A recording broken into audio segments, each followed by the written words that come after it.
Jadi ya kalau kita pikir kalau urusan kesulitan, ada seorang ulama yang mengatakan bahwa kalau kamu merasa sulit di dalam dakwah Islam, berarti kamu sudah mengikuti sunnah Nabi. Karena Nabi nggak pernah ada yang nggak sulit. 17 kali sehari kita menyebut ihdinas siratal mustaqim, minimal 17 kali. Ihdinas siratal mustaqim, tunjukin kami jalan yang lurus. Dan kita mendeskripsikan sendiri jalan yang kita minta. Siratal ladzina an'amta alaihim, itu adalah jalan yang engkau pernah berikan kepada orang-orang sebelum kami. Siapa yang dimaksud? Para nabi, para syuhada, para siddiqin, dan para solihin. Nah, 4 ini jalan yang nggak pernah enak. Jadi kalau kita mau milih siratal ladzina an'amta alaihim ghairil maghdubi alaihim waladdallin, berarti kita sudah minta kesulitan otomatis. Dan saya bilang sama mami kan, "Mi, saya tuh cuma mengikuti Yesus Kristus." Iya. Dan mungkin bisa lebih terima jawaban itu ya. Ya, terus mami saya bilang, "Maksudmu gimana?" Yesus itu ada masalah sama rezim.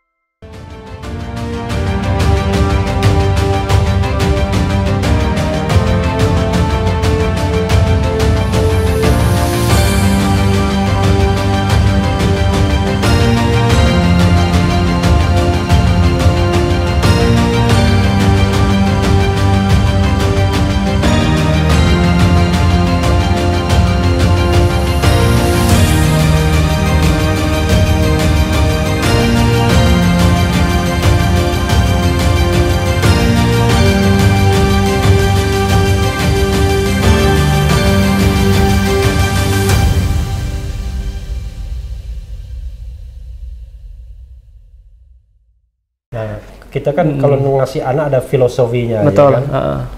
Ini kenapa anak-anak dikasih nama yang terkait Al-Fatih Turki 1453 semua? Muhammad Al-Fatih ketika awal-awal ketika dia diperlihatkan Hagia Sophia, itu dia sangat ingin untuk menjadikan Hagia Sophia itu sebagai sebuah masjid. Maka langkah pertama dia ketika dia masuk adalah dia bersujud di depan Hagia Sophia untuk kemudian sebagai sujud syukur pada Allah Subhanahu wa taala. Artinya ada satu karakter yang terbentuk di antara referensi masa lalu. Saya ketika punya anak, saya senantiasa punya satu azam. Azam saya adalah nulis buku untuk memberikan deskripsi. Azam itu sebuah niat yang kuat. Oke, karena yang saya tahu Azam itu dulu mantan ketua Komisi 6 DPR itu. Iya, juga ini ada film. Oke. Jadi kalau kita berazam itu untuk apa? Supaya mereka tahu bapaknya itu pengen apa. Jadi dia harus tahu bapaknya itu siapa dan untuk apa dia itu dilahirkan di dunia ini. Bagaimana cara ibadah dia. Saya ketika nulis buku, saya berharap bahwa buku itu jadi sebuah penjelasan pada mereka.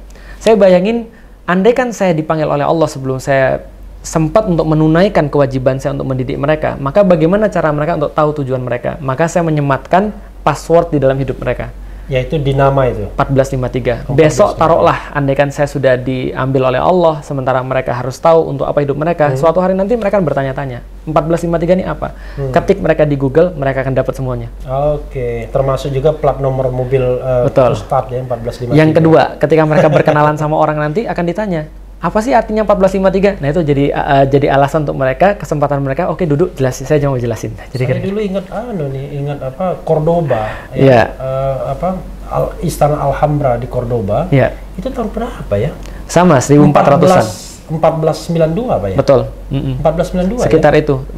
Dari 1440-an sudah terjadi goncangan sampai 1480-an dan 90-an itu banyak sekali proses reconquista namanya. Iya ya, istilah reconquista itu ya. Reconquista. Apa istilahnya lupa saya itu. Itu pelajaran SMP SMA itu. Iya, re itu kan artinya lagi. Conquest itu kan artinya penaklukan kembali.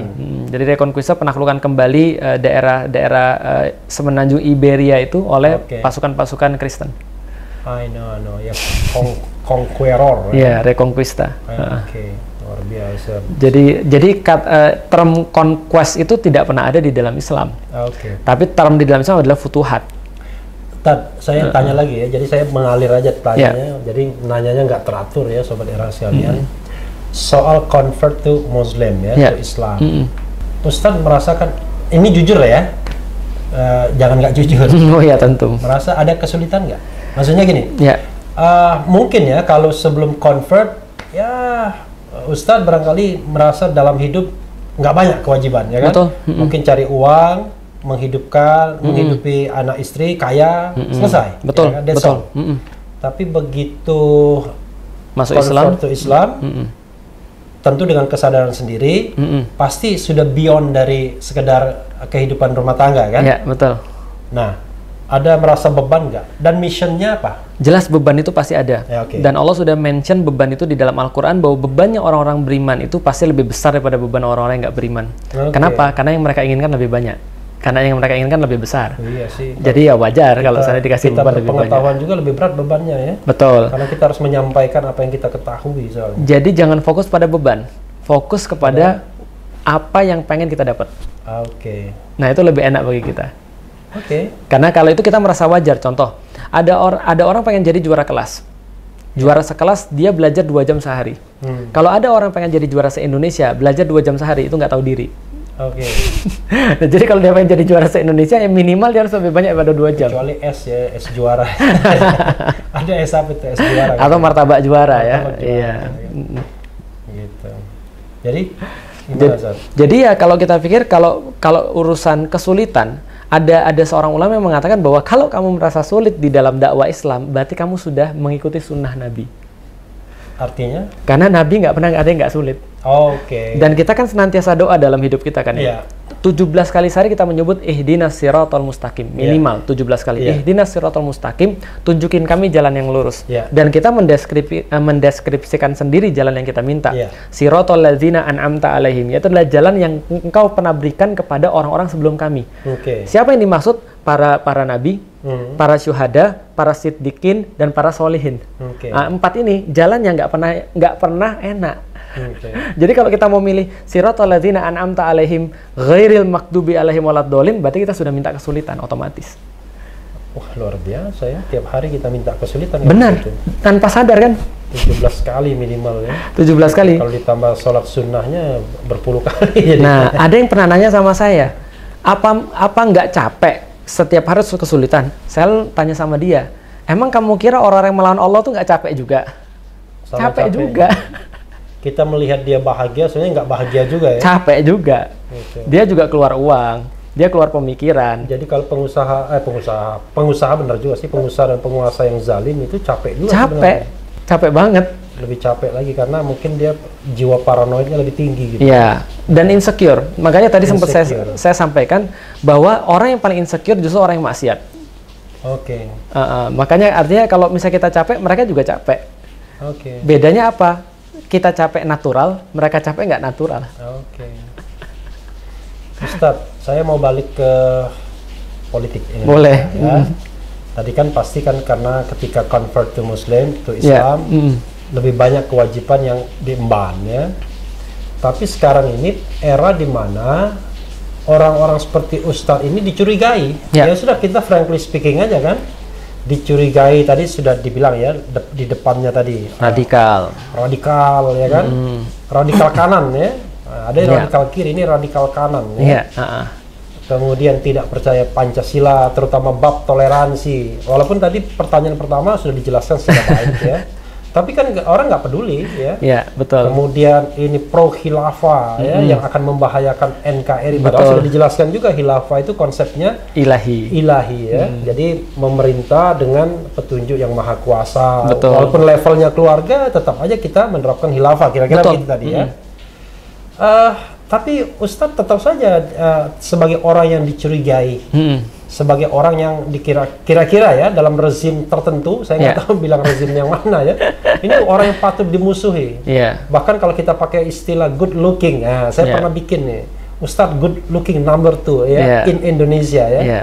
Kalau in the world-nya enggak, tapi in Indonesia minimal. Bagaimana Ustadz menanggapi hal tersebut? Ya, saya sering bilang bahwa kalau kita mau aman ya mungkin ini bukan di Indonesia tapi di Wakanda kali ya. Ya, tapi kalau bisa kita Wakanda itu kakak paman. Iya, Jadi kalau kita bicara tentang perpolitikan ya, saya pernah didatangin ibu saya suatu waktu ketika saya lagi cari-cari baju untuk adik saya nikah gitu kan ya. Didatangin ibu saya pas sudah capek-capek kita cari baju, cari jas dan segala macam. Di keluarga Ustadz yang Muslim baru 2 ya? Baru 2. Dari berapa 4 beradik. Oh, 4 bersaudara ya? Betul. Kalau orang Palembang beradik. Beradik. Dan itu pun waktu itu kakak saya belum masuk Islam. Oke. Dan waktu itu ibu saya bilang gini, Lik, berhentilah, nggak usah terlalu vokal. Bapak ibu juga belum Islam ya? Bapak ibu belum Islam. Ibu saya, kita lagi ngumpul sekeluarga duduk di mall gitu. Ibu saya bilang, berhentilah Lik, jangan terlalu frontal, jangan terlalu vokal. Nanti mami itu takut kau itu ditangkap polisi. Nah, itu orang Palembang betul ya? Takut ditangkap polisi. Bukan polisi ya, orang Palembang. Saya ingat Bung Karno bilang, kita ini mau memerdekakan negara kita. Jadi liberasi, memerdekakan. Tapi kita merdeka dulu secara politik, nantilah di seberang jembatan itu kita akan merdekakan jiwa-jiwa manusia Indonesia. Bagaimana jiwa mau merdeka kalau ngomong saja takut ya? Betul. Kan? Ada freedom untuk berpikir, ada freedom untuk berbicara, ada freedom untuk berbuat. Yang paling dasar kan kebebasan freedom untuk berpikir, baru berbicara, baru berbuat. Nah, balik lagi ke sana tadi, saya bilang nggak apa-apa, polisi itu baik. Kenapa? Polisi itu ya ketika bertindak juga pasti ada dasar hukumnya, gitu kan ya. Mereka nggak akan mungkin bertindak tanpa ada dasar hukum. Tapi kamu tuh bahaya, Lik. Mami tuh udah sakit jantung dan segala macem. Saya bilang gini, Felix tuh cuma maaf, orang tua masih bukan muslim. Enggak, maksudnya dua-duanya masih ada. Alhamdulillah. Mohon maaf. Dan saya bilang sama mami kan, saya tuh cuma mengikuti Yesus Kristus. Iya. Dan mungkin bisa lebih terima jawaban itu ya. Terus mami saya bilang, maksudmu gimana? Yesus itu ada masalah sama rezim. Dan kalau kita lihat seluruh nabi-nabi itu masalahnya sama adalah orang yang punya kekuasaan pada saat itu, status quo. Nah, makanya Rasulullah bermasalah dengan kafir Quraisy. Lebih tepatnya kafir Quraisy yang bermasalah dengan Rasulullah. Musa dimasalahin sama Firaun. Yesus dimasalahin sama Romawi pada saat itu, sampai diapalinkan dalam doa Bapa kami yang hidup di zaman pemerintahan Pontius Pilatus dan segala macamnya. Nah, hampir semua nabi-nabi itu bermasalah sama status quo. Cuma ada 2 nabi setahu saya nggak bermasalah sama status quo. Sulaiman sama Daud. Karena dia raja. Karena dia penguasanya.